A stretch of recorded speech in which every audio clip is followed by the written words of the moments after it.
और आज multi state cooperative समितियों की देखभाल करने वाला सेंट्रल रजिस्ट्रार की ऑफिस का पूरा सिस्टम CRCS का कार्यक्रम आज से पूर्णतया डिजिटल हो रहा है। मॉनिटरिंग और चुनाव की पूरी प्रक्रिया, HR का विकास करना, विजिलेंस और प्रशिक्षण, ये सारे कार्यक्रमों को समाहित कर ये पोर्टल को बनाया गया है। एक प्रकार से पूर्ण पोर्टल है। आज मैं ये 3 युवाओं को भी बहुत बहुत बधाई देना चाहता हूं, जिन्होंने पोर्टल के लिए एक हैकाथन किया गया था, जिसमें अपना पूरा योगदान दिया। नरेंद्र मोदी जी ने सहकार से समृद्धि का जो विचार रखा है, वो विचार के अंदर उन्होंने बड़े गहरे तत्वदर्शन के तहत ये विचार रखा है। मोदी जी ने इस 9 साल के अंदर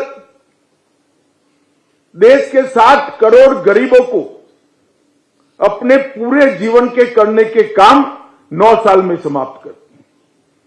देश में 60 करोड़ लोग ऐसे थे जिनके कुछ स्वप्न थे। स्वप्न क्या थे? कि कभी मेरा एक घर बन जाए, घर है तो घर में बिजली आ जाए, बिजली है तो गैस का सिलेंडर आ जाए, मेरे यहां परिवार के खाने पीने की व्यवस्था हो जाए, शौचालय बन जाए, मेरे परिवार की स्वास्थ्य की सारी सुविधाओं की मैं चिंता कर पाऊं। कुल मिलाकर गरीब व्यक्ति के मन में जितने उद्देश्य थे, जिसके लिए वो उद्यम करता था, 60 साल से लगा था, 2-2, 3-3 पीढ़ी चली गई, वो सारे काम नरेंद्र मोदी जी ने ये 9 साल में एक ही झटके में समाप्त कर दिया।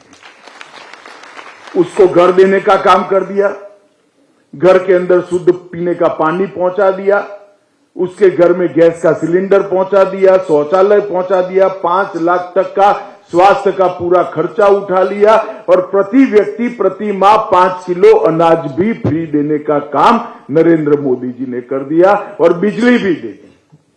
अब गरीब को अपना रोज जो काम करता था, उससे जो पैसा खर्च करता था, वो सारे काम भारत सरकार ने एक ही झटके में समाप्त कर दिए।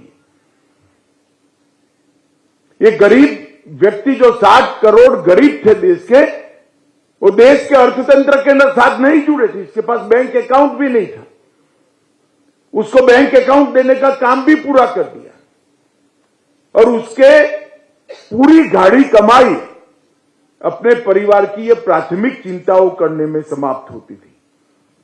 ये चिंताएं भी समाप्त हो गई।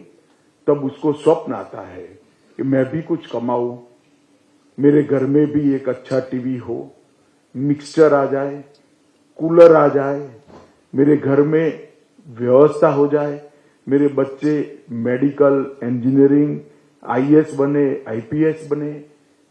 ये सारे स्वप्न वो देखने लगा है आजादी के 75 साल के बाद, क्योंकि उसको संभव लगता है पहले पूरा जीवन इसका जिस जद्दोजहद के अंदर था, वो तो समाप्त हो चुकी। अब वो कुछ उद्यम करना चाहता है, वो कुछ काम करना चाहता है। काम करना तो चाहता है, परंतु उसके पास पूंजी नहीं है। पूंजी के बगैर क्या उद्यम करेगा? पूंजी के बगैर क्या काम करेगा? इसका एकमात्र जवाब सहकारिता आंदोलन है। सहकारिता आंदोलन का मतलब है छोटी छोटी पूंजी वाले अनेक लोगों को इकट्ठा कर बड़ा उद्यम स्थापित करना, यही सहकारिता।